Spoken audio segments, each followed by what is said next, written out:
Si vous me suivez sur ma chaîne privée, vous avez reçu un courriel qui vous annonçait que je prenais 2 semaines de recul par rapport à mon combat contre toute cette pandémie de peur et toute cette propagande de mensonges. Mais écoutez, donc ce n'est pas vraiment une conversation du lundi aujourd'hui, mais j'avais envie de vous faire le cadeau de ce qui s'est passé ce 12 septembre à Montréal lors d'une manifestation, une magnifique manifestation complètement pacifique où les policiers ont été extrêmement coopératifs et nous sentons de semaine en semaine à quel point les policiers sont de notre côté. Les policiers soutiennent de plus en plus la population parce qu'ils ont compris, eux, que le gouvernement est en train de faire la guerre au peuple. Et les policiers, ce sont des êtres humains comme n'importe qui d'autre. Ils ont des enfants, ils ont des petits-enfants et ils n'ont pas envie que ce beau pays du Québec devienne une dictature. Donc voilà, ce n'est pas vraiment une conversation du lundi aujourd'hui, mais j'avais envie de vous offrir quelques images que j'ai prises lors de cette manifestation, mais je préfère parler d'ailleurs de rassemblement citoyen, pacifique et non violent. Alors, bonne découverte et à très bientôt.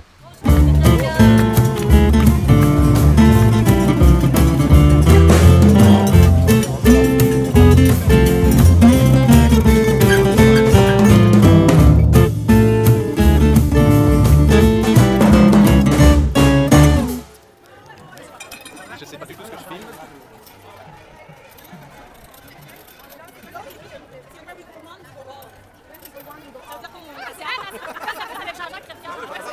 Je ne sais pas ce que je filme, mais j'espère que je filme bien. Oh, c'est bien ça. Ouais. Et moi, je trouve ça très émouvant qu'il y ait autant de personnes anonymes qui prennent de leur temps pour faire pression sur le gouvernement et pour leur dire que nous ne sommes plus dupes de leurs mensonges, nous ne sommes plus dupes de leurs manipulations.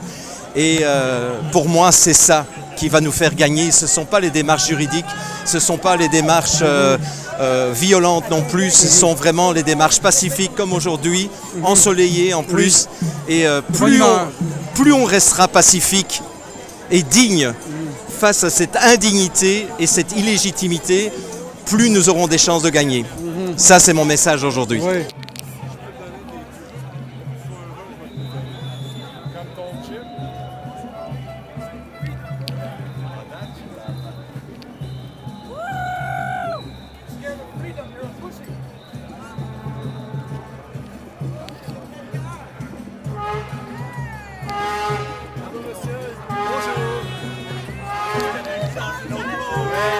Merci pour tout ce que tu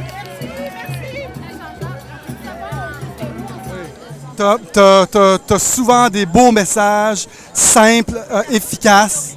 Tu parles beaucoup de notre rapport avec l'autorité, Oui. Que j'adore. Et ils ont dit qu'elle allait punir les récalcitrants qui ne portaient pas de masque. Qu'est-ce que tu penses de ça? Parce que toi, j'ai entendu dire vraiment que tu t'obéis, pas que tu n'obéis pas, mais tu vas juste dire non. Mais comment tu trouves le message du gouvernement aujourd'hui? C'est un message qui joue sur la culpabilité, c'est un message qui joue sur l'intimidation et je trouve extrêmement pervers que l'on nous parle de récalcitrants alors qu'en fait ce sont simplement des êtres humains qui ont compris qu'ils avaient le droit et le devoir de proclamer leur intégrité et simplement leur dignité. Et donc traiter ces gens qui revendiquent leur dignité, leur intégrité comme étant des récalcitrants, pratiquement des criminels finalement, je trouve ça extrêmement pervers. Jean-Jacques, je prends 2 secondes pour montrer la caméra en arrière. Jacques, monte la foule, check ça la foule.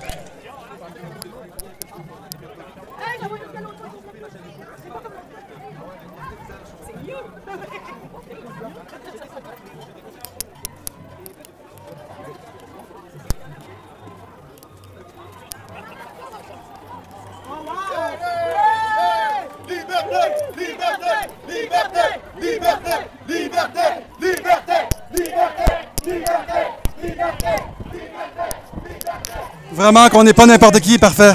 Super, ça bouge, hein? Non, c'est beau. C'est vraiment beau. Je te trouve hyper articulé, Jean-Jacques. Puis j'adore ton message, super unificateur aussi. Continue, je pense que tu éveilles beaucoup de gens. Je pense que le Québec est une place où on va éveiller, on est des éveilleurs. Puis c'est vrai qu'ils t'ont coupé ta chaîne YouTube? Alors oui, c'est vrai qu'ils m'ont coupé ma chaîne YouTube le 30 juillet. J'avais 230 000 abonnés, j'avais 13 millions et demi de vues rien que pour la période Covid. Et ils ont coupé ma chaîne YouTube parce que je dirais que les vrais visages sont en train de se mettre au jour. Tu étais trop influent. J'étais trop influent, je dérangeais trop. Et depuis lors, j'ai pris les dispositions qui étaient nécessaires, c'est-à-dire de créer une plateforme qui ne sera pas censurée, une plateforme qui est libre et qui a pour vocation d'accueillir beaucoup d'autres lanceurs d'alerte dans les prochaines semaines.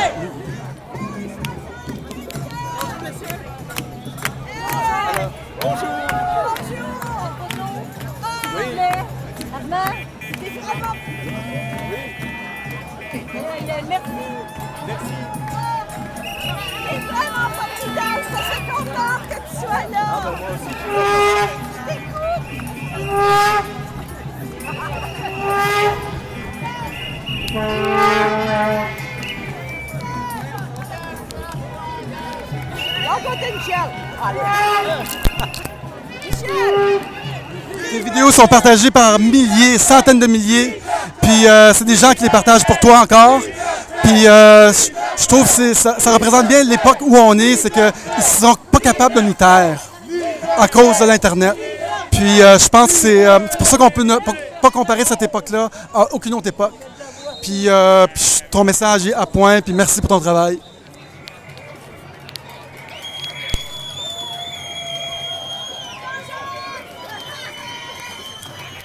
Et merci d'être là aussi nombreux, vraiment.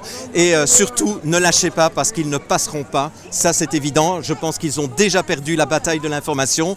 Certains journalistes commencent à se rendre compte qu'ils doivent changer de discours s'ils ne veulent pas être bannis de la société et montrés du doigt jusqu'à la fin de leur vie pour avoir collaboré à cette opération de terrorisme intellectuel.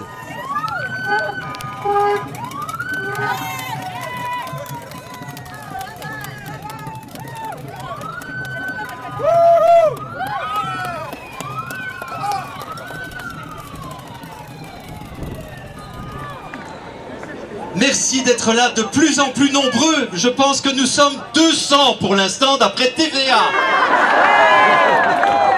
Allez, peut-être 210. Bon. Merci de maintenir la pression sur le gouvernement de menteurs. Merci surtout de montrer le vrai visage de l'humanité. Et merci de vous tenir debout pour une meilleure façon de faire reculer la dictature qu'ils essayent de nous imposer.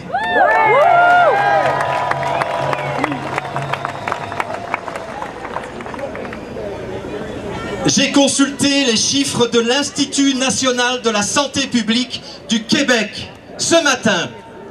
Et voici les chiffres qu'on ne pourra pas soupçonner d'être des chiffres conspirationnistes, puisque ce sont les chiffres que vous pouvez trouver sur le site de l'Institut national de santé publique. Mais aucun journaliste ne se donne la peine de les interpréter correctement dans le respect de notre intelligence.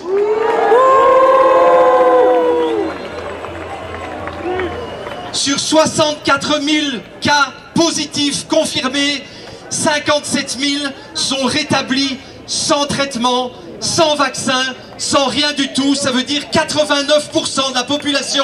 Alors pourquoi a-t-on besoin de masques? Pourquoi a-t-on besoin de vaccins?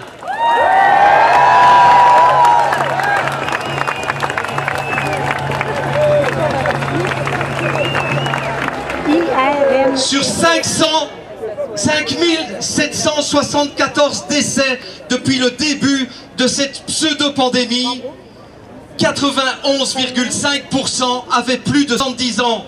Ça veut dire qu'on a confiné le Québec au complet pour 491 personnes de moins de 70 ans. Est-ce que c'est vraiment raisonnable?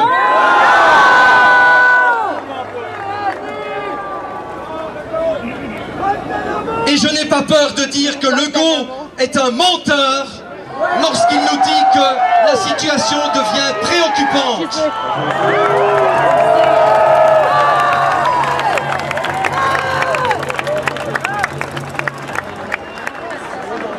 Toujours d'après l'Institut national de santé publique du Québec, qui sont les chiffres officiels, au mois de juin, nous avons eu 456 décès. Ça veut dire 15,2 décès par jour. Au mois de juillet, nous avons eu 82 décès, c'est-à-dire 2,6 décès par jour. Au mois d'août, nous avons eu 56 décès, c'est-à-dire 1,8 décès par jour. Et savez-vous combien nous avons de décès depuis le 1er septembre? 8! Ça veut dire 0,8 décès par jour. Est-ce que c'est une situation préoccupante? Je vous le demande.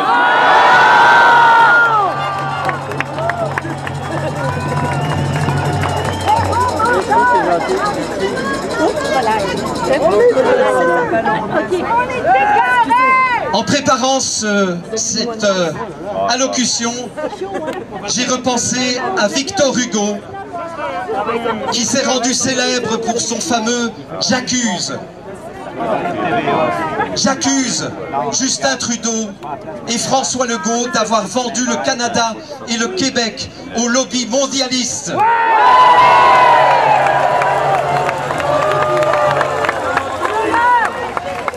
Je les accuse d'avoir bradé notre souveraineté à une minuscule minorité de psychopathes milliardaires.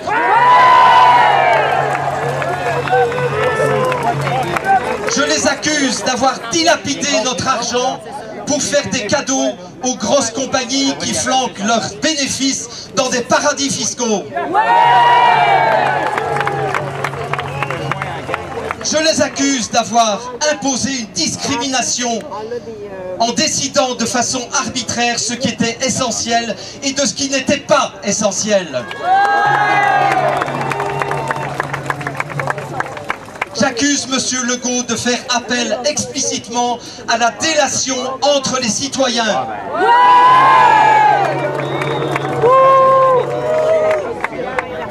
J'accuse la santé publique de manipuler les chiffres depuis le début pour mettre à l'arrêt l'économie de notre pays.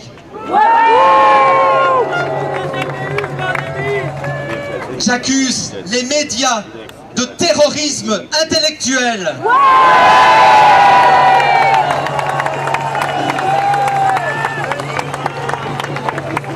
J'accuse les journalistes pour leurs appels incessants à la haine, à la division et à la diffamation.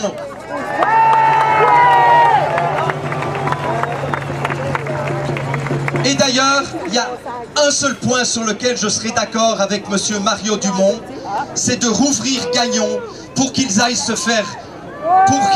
réfugier une fois que nous aurons fini cette bataille et ce combat.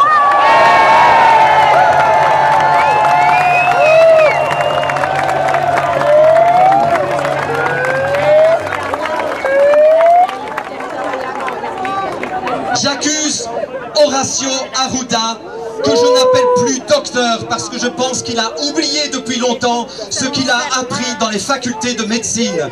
Il a oublié ce que c'était une immunité et un système immunitaire. Ce n'est plus un médecin pour moi.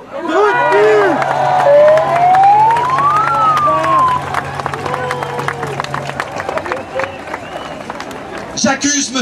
Arruda d'arborer son allégeance à Bill Gates et à l'Organisation des Nations Unies avec son petit badge qu'il arbore fièrement depuis toujours dans les points de presse quotidiens.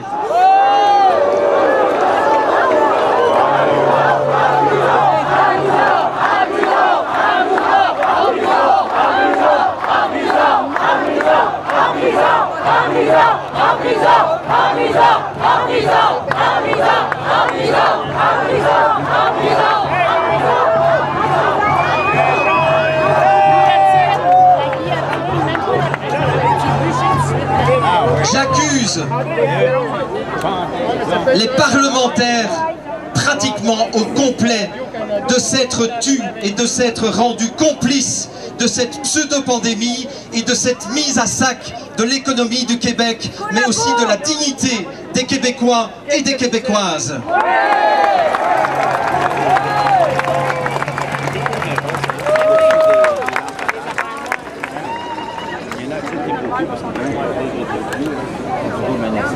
Je vous demande de désobéir fièrement et de façon non violente, parce que la violence est le piège dans lequel il veut nous piéger. Je vous demande vraiment de manifester votre fierté, de manifester votre humanité. Je demande à l'armée et à la police de protéger la population de cette clique servile qui a prêté allégeance aux mondialistes.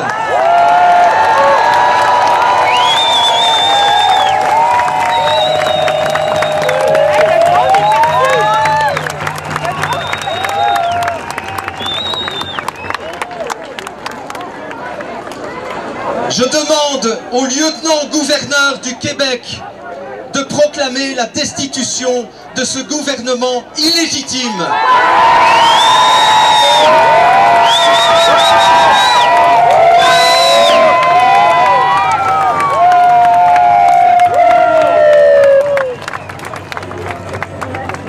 Je demande une enquête indépendante pour mettre à jour les mobiles, les incitants et ce qui a poussé messieurs Legault, messieurs Trudeau et compagnie de vendre notre nation aux mondialistes. Je veux une enquête.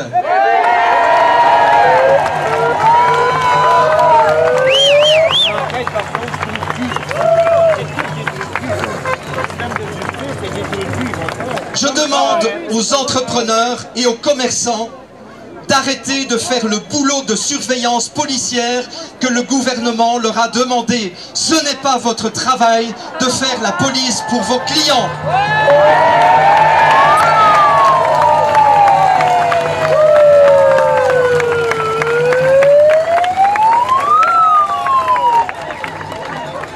Et je vous demande surtout de rester unis pour faire reculer définitivement cette tentative de prise de pouvoir et cette tentative de mise en place d'un État totalitaire. Non, ils ne passeront pas.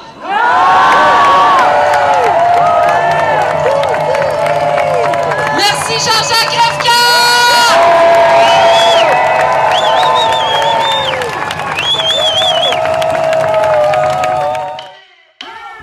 Don't know what you're saying. You're flying higher than a plane, and I'm not complaining. It's getting too loud, we'll figure it out. I'm out of my brain. Your t-shirt is ripped and it's all the same. You don't know my name.